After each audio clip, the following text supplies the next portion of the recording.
Qani yaqinroq keling, bugun sizlarga kofeli skrabimizni teringiz uchun qanday foydalari borligini tushuntirib o'taman. Teringizni birinchi o'rinda yoshartiradi, oqartiradi, sellyulitga qarshi rostiyashkalarni ochartiradi.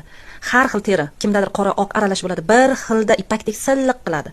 Tarkibi tabiiy kofe donalaridan tayyorlanadi. Hech qanday mashinkadan chiqqan kroshkalaridan, qoldiqlaridan tayyorlanmaydi va Rossiyadan, Misrdan keltirilgan kosmetik qo'shimchalar qo'shiladi. Terini yoshartiruvchi, oqartiruvchi qo'shimchalarni buyurtma qilib qo'shyapmiz. Qizlar, kolleksiyaga borgandagi skrabingizdanmi deb so'rashingiz mumkin. Mutlaq farq qiladi, chunki 2-3 barobar buni tarkibi boyitilgan. O'xshashi mumkin, lekin tarkibi juda ham boyitilgan va birinchi marta yuvganingizda bundagi foydalarni his qilasiz. Teriga, badanga ishlatishga chegara yo'q.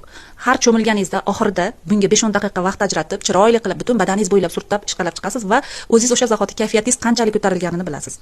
Birinchi o'rinda qon aylanishini yaxshilaydi, oyoq muzlashlarini yo'qotadi, terini yoshartiradi, tonusini oshiradi, o'zingizga bo'lgan ishonchni ko'taradi. Har qanday osilish, ya'ni terimizni shalpayib, osilishlarini tonus berib, ko'tarib, ipakdek silliq qilib beradi. Qizlar ishlatganlar o'zi biladi, ishlatmaganlar marhamat ishlatib ko'ring, nihoyatda effekti zo'r.